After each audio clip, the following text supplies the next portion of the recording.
anak-anak, bagaimana kabarnya hari ini? Sehat? Baik anak-anak, pada pagi hari ini kita akan belajar tentang menyimak kritis dengan KD 3.4, menggali informasi dari teks dongeng.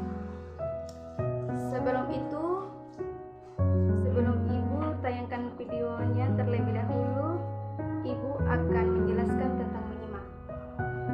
Menyimak adalah sesuatu proses kegiatan mendengarkan lambang-lambang lisan dengan penuh perhatian atau memahami untuk memperoleh informasi, menangkap isi atau pesan serta memahami makna komunikasi yang telah disampaikan oleh pembicara melalui bahasa lisan. Untuk itu, Ibu akan tayangkan contoh video menyimak kritis dan kita akan menyaksikan bersama. Selamat menyaksikan. 4 sekawan. Pada suatu ketika, ada sebuah danau besar di dalam hutan. Di sana tinggallah 4 sekawan. Seekor tikus bermata besar dan berekor panjang. Seekor rusa coklat keemasan nan cantik. Burung gagak hitam. Dan seekor kura-kura yang bergerak sangat lamban. Si gagak tinggal di pucuk pohon blackberry dekat di tepi sungai. Si tikus tinggal di liang bawah tanah yang aman, si kura-kura tinggal dengan senang di danau, dan si rusa menikmati tinggal di padang rumput hijau nan lembab. Seperti setiap hari, keempatnya berkumpul, tapi hari ini setelah lama ditunggu, si rusa tidak hadir. Mereka sangat bingung. Mereka semua sangat khawatir dan curiga pada si rusa. Si gagak berkata, "Tunggu, aku punya ide. Aku akan mencarinya." Kau benar. Si gagak mulai mencari si rusa.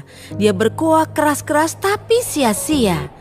Akhirnya dengan kecewa dan nada rendah, dia kembali berkuak keras. Dan kali ini terdengar sahutan. Ah!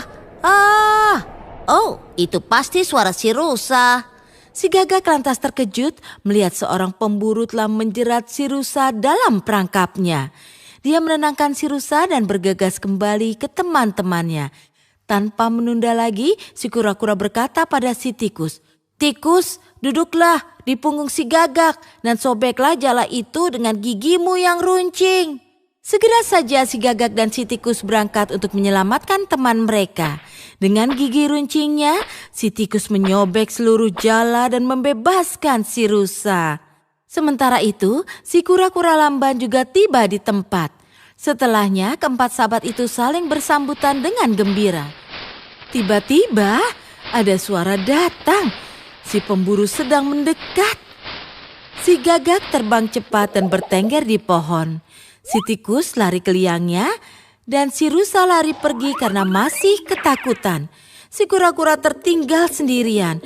Dia berusaha lari tapi tidak bisa cukup cepat untuk lolos dari mata si pemburu. Si pemburu lantas menangkap si kura-kura dan menaruhnya dalam tasnya. Sementara dia berjalan dan berpikir, "Aku akan makan kura-kura hari ini." Si gagak melihat semua itu. Dia melihat segala yang terjadi itu sambil bertengger di pohon. Dia bicara pada teman-temannya. Astaga, apa yang harus kita lakukan? Kita harus melakukan sesuatu dengan sangat cepat. Si rusa berkata, "Kita bisa lakukan satu hal, aku akan pura-pura makan rumput. Si pemburu akan melihatku dan mengejarku, meninggalkan tasnya. Lalu tugas selanjutnya adalah untuk si tikus." Si rusa lantas berdiri di jalanan yang dilalui si pemburu dan mulai makan rumput. Melihat si rusa, si pemburu mengejar si rusa dengan busur dan panahnya dan meninggalkan tasnya di tempat. Kali ini si tikus harus berjuang keras, tapi dia menangkap tas itu dengan giginya yang kuat. Ketiganya lantas lari menuju danau dan si pemburu yang kecewa berpikir, "Setidaknya aku masih punya kura-kuranya, jadi aku bisa makan itu. Ya sudahlah, tidak apa-apa." Dia menghampiri tasnya dan terkejut karena tasnya itu kosong. Pemburu yang malang, dia pergi dengan tangan kosong. Setelah itu, keempat hewan itu hidup bahagia di dekat danau. Nah, bagaimana anak-anak? Videonya seru kan? Setelah anak-anak menyaksikan video